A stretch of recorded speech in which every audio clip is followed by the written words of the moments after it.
Insyaallah tema saya pada kesempatan subuh kali ini yakni jadikanlah sabar dan sholat sebagai penolong.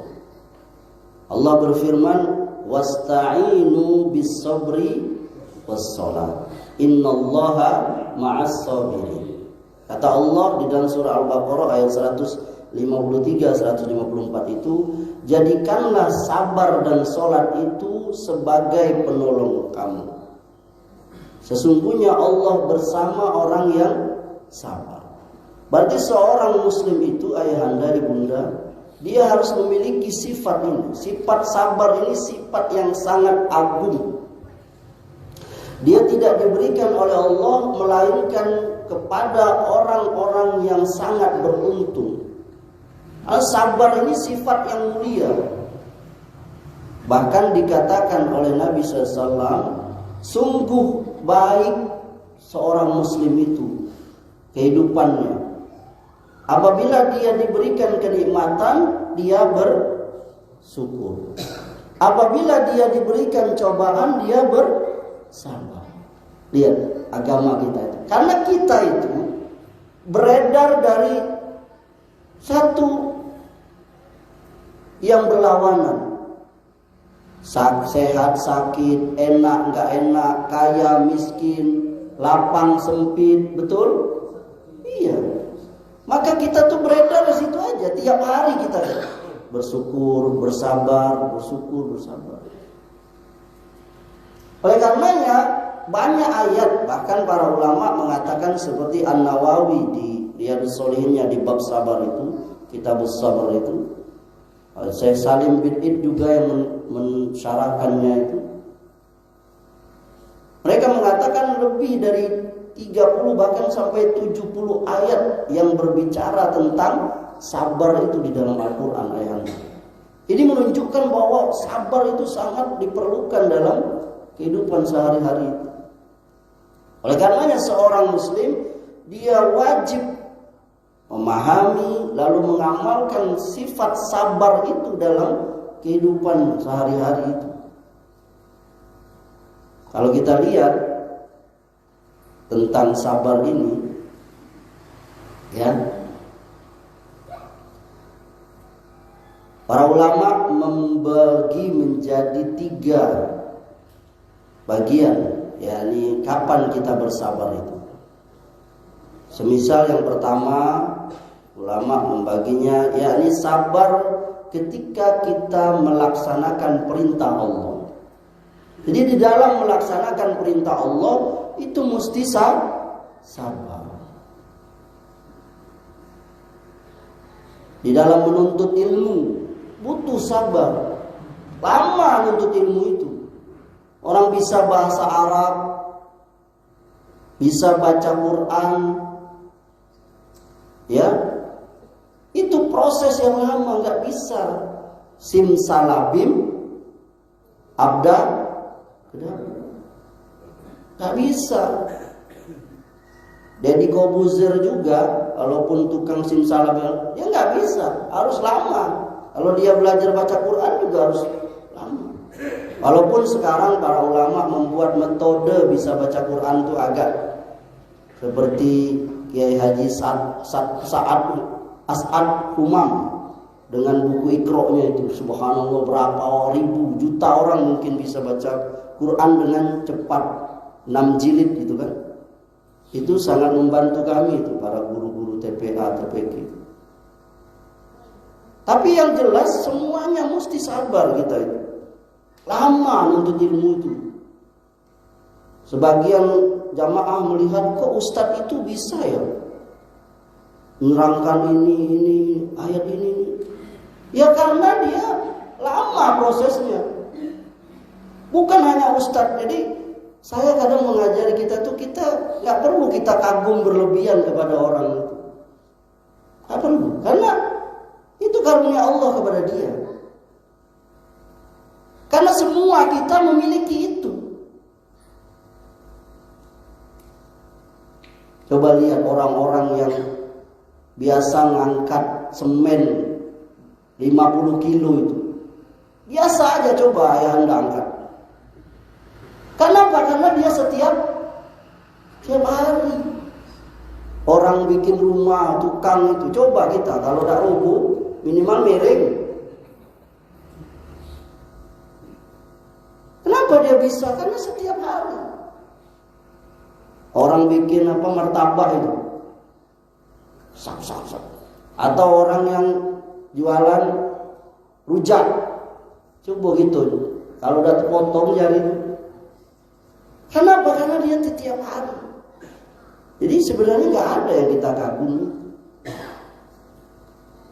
Anak-anak saya bisa hafal 30 juz itu. Ya wajar dari kecil, dari tamat SD saya masukkan pesantren di Jogja, SMA-nya di Nurul Quran di Bogor, di Lipia, ya tiap hari. Dia sampai di rumah aja waktu liburan saya lihat duduk di pojok baca Quran. Hari. Jadi seorang muslim itu dia juga harus biasa itu bersabar dalam kehidupan, dalam menuntut ilmu, dalam menimba ilmu. Itu saya katakan tadi, semua aktivitas mesti sabar, apalagi menuntut ilmu lama. Jadi guru juga, ada yang jadi guru sini. Nah, digugu dan ditiru. Saya juga, para ustadz kan. Sabar kita menghadapi anak-anak itu, apalagi zaman kini. Zaman kini kan jadi guru tuh serba salah. Buah si malam tidak diberang anak kelewatan, diberang kelak kena hak asasi manusia, ya kan? Jadi guru kan, ya guru. Nanggungnya jadi guru. Dulu zaman saya kecil aja, apalagi zaman ayah kan ada kecil. Guru itu ditakuti dia, bukan ditakuti, disegani dia, kan? Tidak berani lewat depan guru. Kini guru ditumbur. Dulu guru tuh ya Allah, saya dengan guru ngaji itu Ustaz Saripudin, ya Allah. Ini sekarang itu perubahan itu sekarang. Adab akhlak anak, kalau kita bicara tentang adab akhlak. Dan jadi guru sekarang harus lebih sabar dari model. Kalau zaman dulu kan siap mistar, guru saya itu rotan sebesar ini atau ini, cetas katanya. Ayahanda apalagi, iya kan? Kalau gurunya perempuan habis perut tuh tapi memang jadi.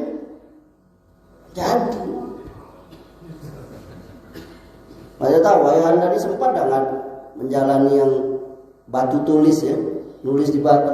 Tapi tulisan orang dulu tuh memang bagus gitu, tegak bersama. Kini elok juga Ustaz. Iya, cuman pakai komputer.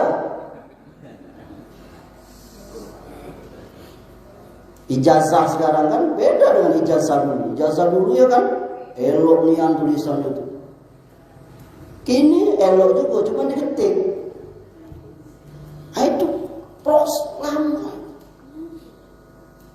Ini perlu sabar itu para guru. Saya menasihati diri saya dan kita semua, sabar dalam mengajar anak kita itu lama. Apalagi yang belajar. Ada seorang ulama, dia putus asa belajar. Kalau sudahlah, tidak masuk belajar dulu. Mungkin agak lambat loading ini, ya. Putus asa dia pulang. Udah, nggak usah belajar, pulang dia. Ketika dalam perjalanan dia lihat ada batu. Batu itu ditetesin air, bolong. Tetes air kecil, bolong. Lalu dia dapat ilham dari Allah, ya Allah, ini batu ini kerasnya, tapi kok bisa bolong oleh? Berarti dia ini terus. Akhirnya dia pulang lagi, jadi ulama dia. Lihat, lama proses. Makanya kata Imam Syafi'i, salah satu syarat dalam menimba ilmu selain dari akal yang cerdas, biaya, kemauan, lalu kesabaran. Dapat guru yang pemberang, kan ada juga guru pemberang. Dosen yang dosen baik itu sabar dulu, menuntut ilmu lama. Ayahanda juga duduk di majelis ilmu, sabar. Apalagi yang nggak dapat tiang sama dinding, sabar dia itu. Karena kalau ngantuk terpelanting ke belakang. Kalau yang sender enak ada sender. Yang muda-muda jangan nyendera. Pelat tidurnya. Nah itu. Sabar. Dalam melaksanakan perintah Allah. Apa saja itu, sholat juga sabar. Sabar, sholat. Yang tidak pernah sholat juga sabar. Kamu coba kita lihat orang yang tidak pernah sholat itu kan, dia duduk tahiyat akhir aja saru buat begitu. Iya kan? Rupanya tidak pernah sholat. Habis gitu oh ya baru sholat pertama. Karena duduk tahiyat yang sempurna itu, tahiyat akhir itu susah itu. Apalagi yang tidak biasa sholat badannya XXXL dulu, nanggung yang sebelahnya dinding dulu, sudah gencet gitu. Itu sabar.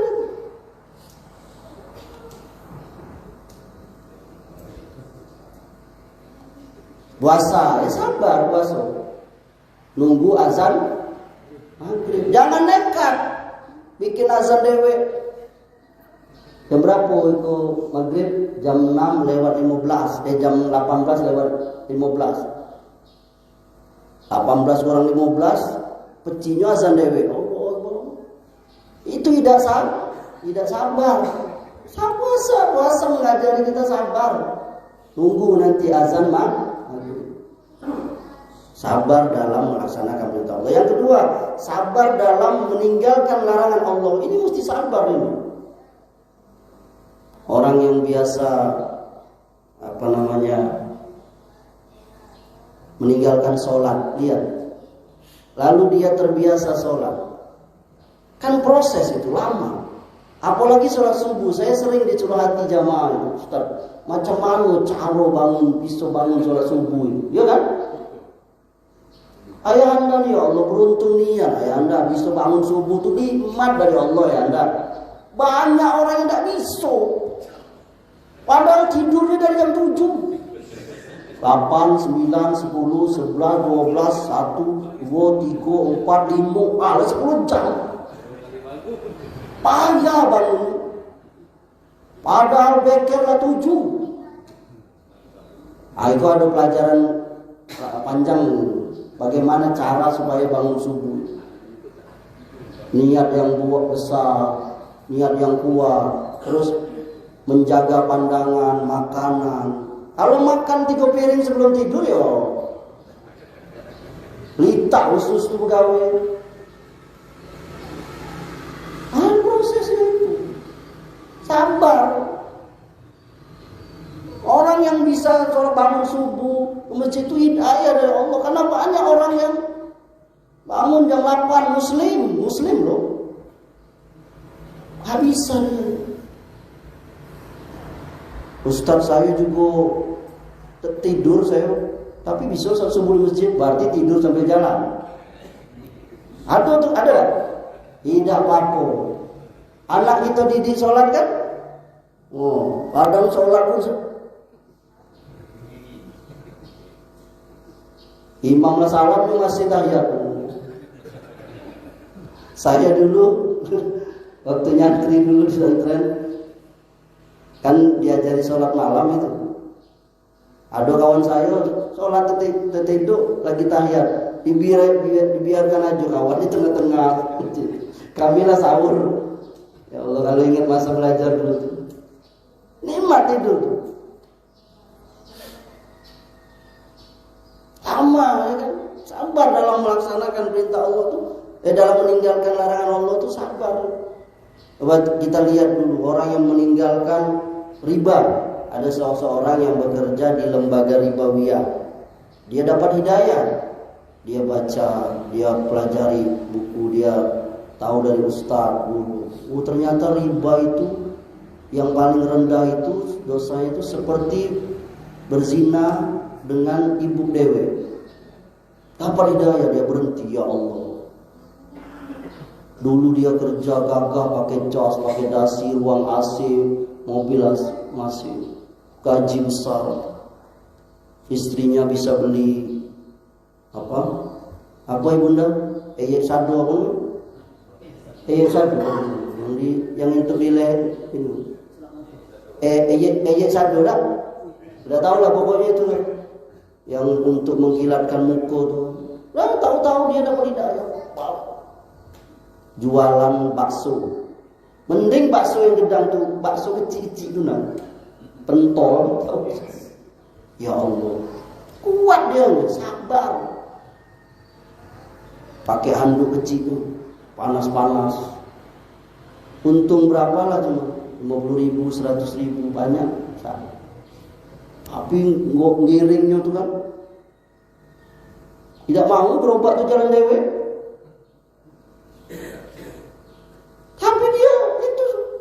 Tapi dia apa tenang? Kenapa antum? Saya tanya kenapa antum? Hati Ustaz tenang. Dulu tuh resah aja. Ya karena dosa, kata Rasulullah, dosa-dosa itulah yang membuat kita gundah gulana. Itu sabar dia. Kalau nggak kuat, apalagi dapat bini yang tidak support. Tahu support?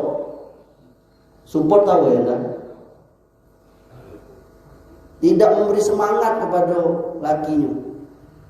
Dibengak-bengakinya lakinya. Bengak nih engkau nih.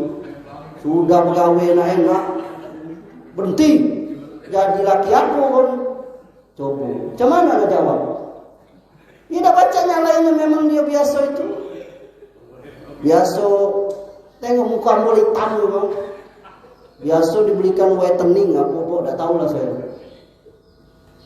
Yang muka putih leher hitam itu nak tahu kan? Ini lakinya tak pegawai lagi. Tahan tak? Kalau tidak sabar, ya Allah. Tapi dia sabar bunda. Bunda mau masuk api neraka ke dalam mulut itu dengan uang riba. Kalau tak banyak kan yang cerai, betul? Karena suaminya dapat hidayah, lalu suaminya juga tidak sabar, dia ada istri. Ini juga jadi suami juga salah. Ini juga baru taubat 2 minggu taubat. Nak nyuruh bininya seperti Khadijah, bini Nabi, ya tidak bisa.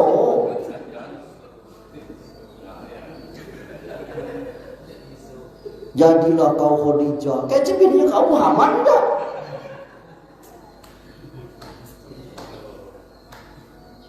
Jadi itulah, jadi sabar itu bukan hanya istri, suami juga mesti sabar dalam mendidik istri. Jadi kalau kita bicara sabar itu ya Allah, tapi habis gitu. Sabar.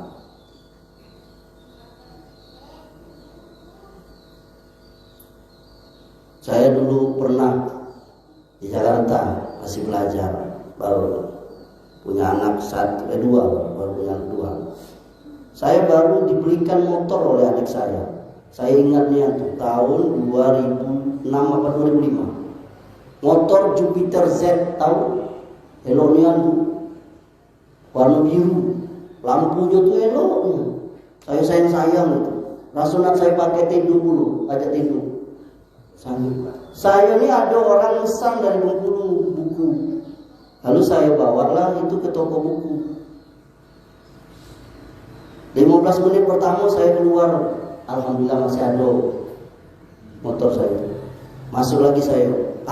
Yang kedua ini sejam saya dah keluar. Begitu keluar motor tidak ada lagi, tinggal helm ke jaket. Wah, stres saya. Motor baru dibelikan adik. Saya tanya sama tukang warteg di depan, "Dah tahu Pak?" Terduduk saya juga.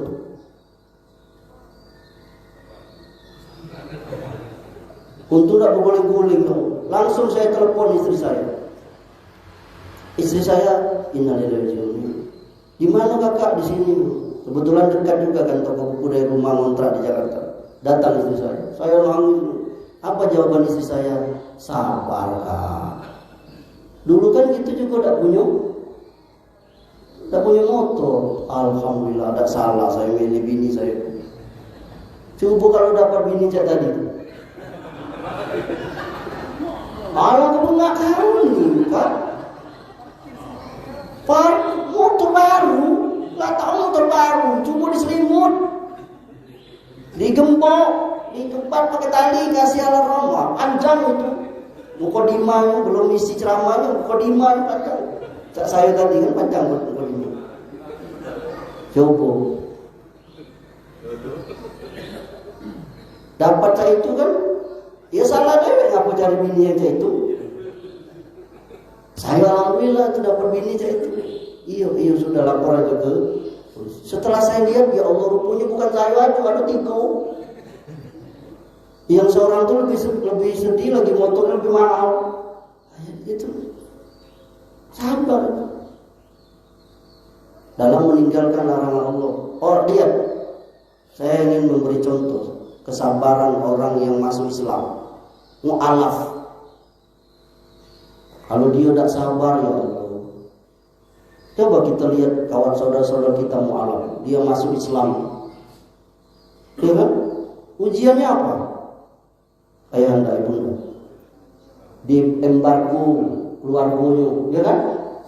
Hartanya boleh jadi, tapi sebagian mereka kuat. Ada yang juga yang tidak kuat, ada yang kuat. Maka kita bantu mereka. Lihat Bilal, Sumayyah itu masuk Islam, kan diuji sampai meninggal. Sumayyah itu ditombak, itu kemaluannya sekeluarga, itu keluarga Yasir. Bilal ditimpa batu panas. Ini saudara kita yang muslim yang masuk Islam sekarang banyak tuh yang diembargo. Makanya banyak di Bengkulu ini juga ada berapa buah persatuan mu'alaf saling bantu. Sudah ada ya di sini Ustaznya. Persatuan mu'alaf. Pembinanya Buya Julisman dulu.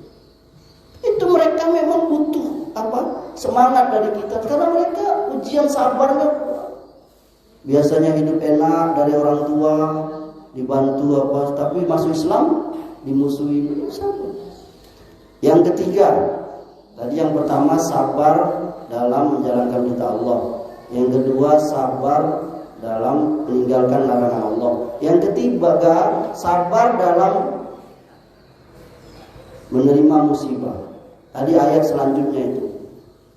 Walanabluwannakum bisyai'in minal khawf wal ju' wa naqsim minal amwal wal anfus was samar wa basyiris sabirin. Kami akan uji kamu kehilangan harta, jiwa, buah-buahan dan seterusnya. Beri kabar gembira orang-orang yang sabar. Siapa mereka? Allazina iza asabathum musibah qalu inna lillahi wa inna ilaihi raji'un. yakni mereka yang apabila ditimpa musibah berkata kami datang dari Allah dan kembali kepada Allah.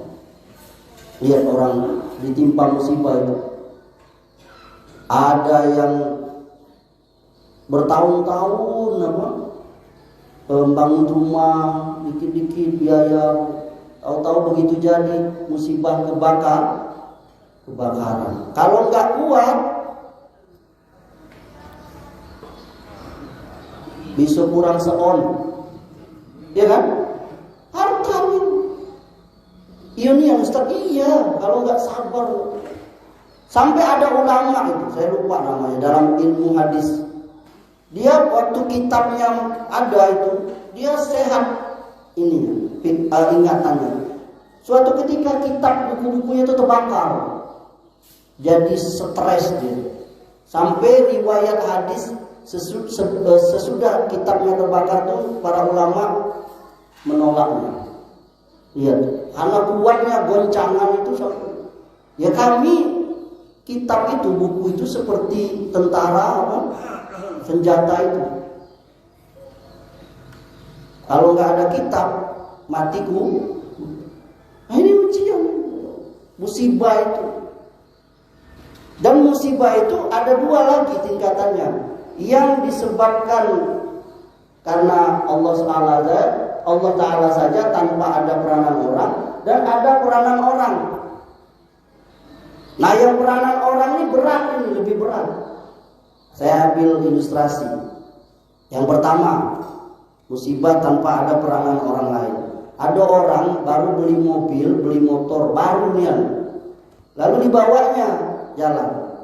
Di suatu tempat ada pohon limpo. Limpo apa? Mobil motor baru itu hancur. Apa yang bisa dia lakukan? Apa ibunda?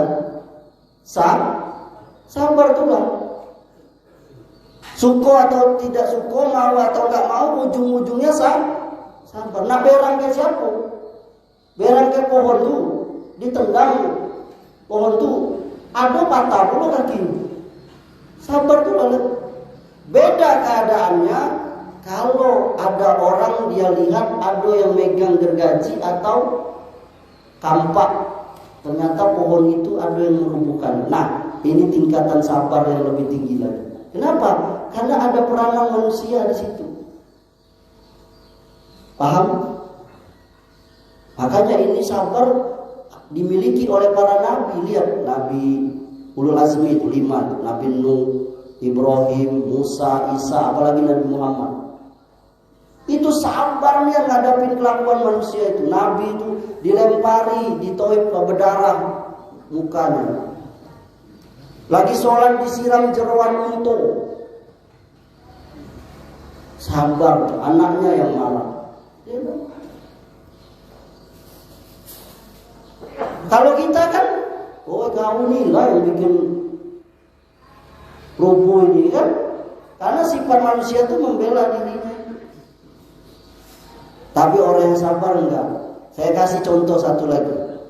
Ada orang yang sudah mempersiapkan perjalanan setengah tahun sebelumnya. Dia mau ada acara bisnis untung yang besar. Dia sudah beli tiket pesawat dan lain sebagainya. Ketika hari hanya itu, orang yang mau menjemputnya itu lupa menjemputnya. Sehingga dia ketinggalan pesawat. Tapi dia apa? Dia berkata kepada orang itu, ya sudahlah. Qadarullah wa masa'afa'ala. Allah berkehendak atas apa yang dia terjadi. 50.000 tahun sebelum alam diciptakan, Allah sudah takdirkan kau hari ini terlambat menjemput. Gak apa-apa, dia gak marah. Subhanallah. Setengah atau sejam kemudian dapat kabar berita bahwa pesawat yang akan dia naik tidak jadi tadi itu terjatuh. Seluruh penumpangnya mati. Apa dia berkata? Apa dia berkata ayanda? Alhamdulillah.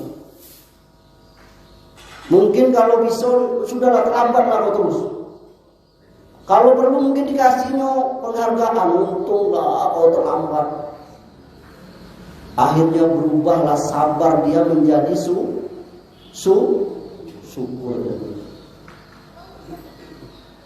Iya kan ya? Lihat tadi berubah. Alhamdulillah, ngaku. Untunglah kau terlambat tadi jemput aku. Kalau enggak, innalillahi. Nah, makanya sabar itu. Aiko lah jam 5:57.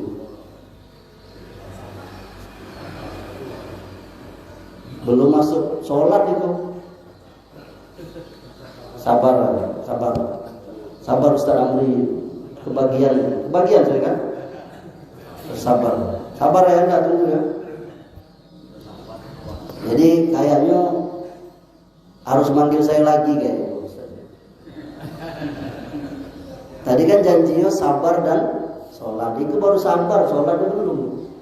Karena semalam saya tanya apa temanya mungkin pikir aja dah. Saya rencananya mau bahas pikir sholat, tapi waktu lah itu. Sengaja aja Ustaz Amri kayaknya dipanggil lagi.